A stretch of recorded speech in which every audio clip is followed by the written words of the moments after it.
Hi friends, അസ്സാം വലൈക്കും. ബിസ്മി കിച്ചണിലോട്ട് എല്ലാവർക്കും സ്വാഗതം. ഇന്ന് നമ്മൾ അവൽ കൊണ്ടൊരു ഹെൽത്തിയും ടേസ്റ്റിയുമായ ഒരു സ്നാക്കിൻ്റെ റെസിപ്പിയാണ് ചെയ്യുന്നത്. എങ്ങനെയെന്ന് നോക്കാം.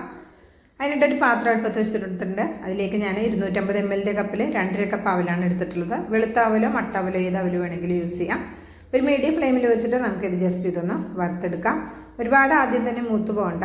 അപ്പോൾ ഇതൊന്ന് ജസ്റ്റ് ഒന്ന് ചൂടായി വരുന്ന സമയത്ത് നമുക്കിതിലേക്ക് തേങ്ങ ചേർത്ത് കൊടുക്കാം. തേങ്ങ 250 ml കപ്പിൽ തന്നെ 1 കപ്പ് തേങ്ങയാണ് എടുക്കുന്നത്. ഇതിനൊന്നും കറക്റ്റ് അളവില്ല, നിങ്ങളുടെ ടേസ്റ്റിനനുസരിച്ച് തേങ്ങയും അവലും ഒക്കെ എടുക്കാവുന്നതാണ് കേട്ടോ. അപ്പോൾ ഇതെല്ലാം കൂടി ഒന്ന് മൂപ്പിച്ചെടുക്കണം. മീഡിയം ഫ്ലെയിമിൽ തന്നെ വെച്ചാൽ മതി. അപ്പോൾ ഇന്നലെ എൻ്റെ ബർത്ത്ഡേ ആയതുകൊണ്ട് നിങ്ങളെയൊക്കെ ഞാൻ അറിയിച്ചിട്ടുണ്ടായിരുന്നു. ആ സമയത്ത് എല്ലാവരും എനിക്ക് ജന്മദിനാശംസകളൊക്കെ അറിയിച്ചിട്ടുണ്ടായിരുന്നു. എല്ലാവർക്കും ഒരുപാട് താങ്ക്സ്, ഒരുപാട് സന്തോഷം, ഒരുപാട് സ്നേഹം, ഒരുപാട് നന്ദിയുണ്ട് കേട്ടോ എല്ലാവർക്കും. അപ്പോൾ ഇതിലേക്ക് ഞാൻ ഒരു 1/2 കപ്പിൻ്റെ അടുത്ത് വരുന്ന പീനട്ട് കൂടെ ചേർത്ത് കൊടുത്തിട്ടുണ്ട്. നമ്മുടെ കപ്പലുണ്ടി, നമ്മുടെ ഇവിടെ ഇതിനെ കടലെന്നും പറയും കേട്ടോ.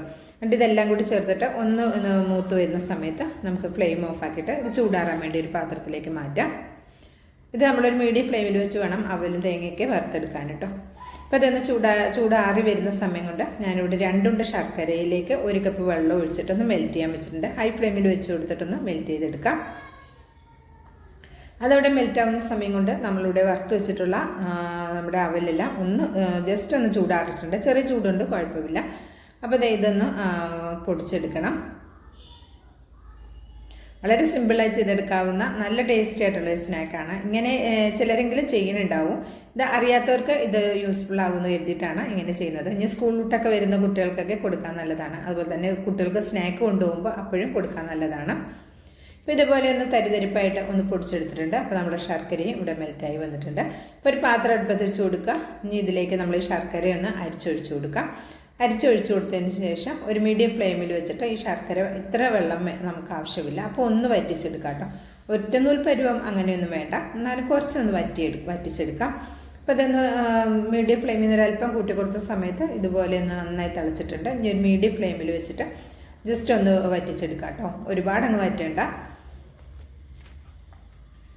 നമ്മുടെ പൊടി എത്രയുണ്ടോ അതിൻ്റെ അനുസരിച്ച് വേണം ശർക്കര പാനി ഉണ്ടാവേണ്ടത് കേട്ടോ. ഒരുപാട് ലൂസിലായി പോയാലും നമ്മുടെ പൊടി ഇങ്ങനെ മുങ്ങി കുതിർന്നു പോകും, അതുകൊണ്ടാണ് പറഞ്ഞത്. അപ്പോൾ ഇതേപോലെ അത്യാവശ്യം നന്നായിട്ടൊന്ന് വറ്റി വരുന്ന സമയത്ത് ഇതിലേക്ക് 1 ടീസ്പൂൺ ഏലക്കപ്പൊടി ചേർത്ത് കൊടുക്കാം. ഏലക്കയുടെ പൊടി ഇല്ലെങ്കിൽ ഏലക്ക ഒരു 2-3 എണ്ണം ചതച്ചിട്ട് അതിൻ്റെ കുരു ചേർത്ത് കൊടുത്താൽ മതി. ഇതിലേക്ക് 1 ടീസ്പൂൺ നെയ്യ് കൂടെ ചേർക്കുന്നുണ്ട്. ഓപ്ഷണലാണ്, താല്പര്യം ഉണ്ടെങ്കിൽ മാത്രം ചേർത്താൽ മതി. ചേർത്താൽ കുറച്ചുകൂടി ടേസ്റ്റ് കൂടുതലായിരിക്കും. അപ്പോൾ ഇതെല്ലാം കൂടി ചേർത്തിട്ട് നന്നായിട്ടൊന്ന് മിക്സ് ചെയ്തതിന് ശേഷം നമ്മളിവിടെ പൊടിച്ച് വെച്ചിട്ടുള്ള നമ്മുടെ പൊടി ഇതിലേക്ക് ഇട്ട് കൊടുക്കുക. ആദ്യം ഒരു 3/4 ഭാഗത്തോളം ഇട്ടിട്ട് നന്നായിട്ട് മിക്സ് ചെയ്യുക. എന്നിട്ട് ബാക്കിയൂടെ ചേർത്ത് കൊടുക്കുക. ഇതേപോലെ നന്നായിട്ടൊന്ന് മിക്സ് ചെയ്തെടുക്കാം. ഞാനീ പറഞ്ഞ അളവിൽ ചേരുവകൾ എടുക്കുന്ന സമയത്ത് കറക്റ്റ് പാകമായിരിക്കും. ഇനിയിപ്പോൾ ശർക്കര പാനിയുടെ വെള്ളം അല്പം കൂടിയെന്ന് വിചാരിച്ചിട്ട് കുഴപ്പമില്ല, നിങ്ങളൊന്ന് വറ്റിച്ചെടുത്താൽ മതി. വെള്ളം ഒന്ന് വറ്റിച്ചിട്ട് പൊടി ഇട്ട് കൊടുത്താൽ മതി കേട്ടോ.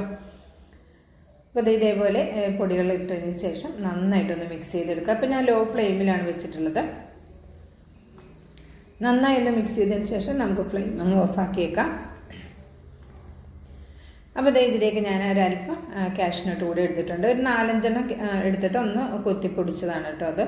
എന്നിട്ട് ഇതിലേക്ക് ഇട്ട് കൊടുത്തിട്ടുണ്ട്. ഇടയിലൊന്ന് കടിക്കാൻ കിട്ടുമ്പോഴും നല്ല ടേസ്റ്റാണ്. ഇപ്പോൾ കാഷ്നട്ട് ഞാൻ നേരത്തെ കപ്പലണ്ടി പൊടിച്ച സമയത്ത് അപ്പോഴും വേണമെങ്കിലും പൊടിച്ചും എടുക്കാം കേട്ടോ. നട്ട്സൊക്കെ നമ്മുടെ കയ്യിലുള്ളതിനനുസരിച്ചിട്ട് നമ്മുടെ ടേസ്റ്റിനനുസരിച്ച് കൂട്ടിയും കുറച്ചുമൊക്കെ ചേർത്ത് കൊടുക്കാവുന്നതാണ്. ഇനി അങ്ങോട്ട് ഫ്ലെയിം ഓഫ് ആക്കിയിട്ടുണ്ട്. ജസ്റ്റ് ഇതൊന്ന് ചൂടാറി വരട്ടെ. നല്ലോണം അങ്ങോട്ട് ചൂടാറേണ്ട ആവശ്യമൊന്നുമില്ല. അപ്പോൾ കൈകൊണ്ട് കിട്ടുമ്പോൾ നമ്മുടെ കയ്യിൽ പിടിക്കാവുന്ന ചൂട് ആയാൽ മതി. അതുവരെ നമുക്കൊന്ന് വെയിറ്റ് ചെയ്യാം. അപ്പോൾ ചൂട് ഒരുവിധം മാറിയിട്ടുണ്ട്. ഇപ്പോൾ നമുക്ക് കൈകൊണ്ട് എടുക്കുമ്പോഴൊക്കെ നമ്മുടെ കയ്യിൽ താങ്ങാവുന്ന ചൂട് മാത്രമേ ഉള്ളൂ. അപ്പോൾ ഇതേപോലെ ഒന്ന് ഉരുട്ടിയെടുക്കാം. വളരെ സിമ്പിളായി ചെയ്തെടുക്കാവുന്ന നല്ല ടേസ്റ്റ് ആയിട്ടുള്ള സ്നാക്കാണ് കേട്ടോ. ഇത് നമുക്ക് നല്ല മണമാണ് വരുന്നത്. നമ്മൾ ഇതിലേക്ക് ആ ശർക്കരയിലേക്ക് നെയ്യൊക്കെ ചേർത്തിട്ട് ഈ പൊടിയൊക്കെ ചേർത്ത് ഇളക്കുന്ന സമയത്ത് നല്ല അടിപൊളി മണമാണ് വരുന്നത്.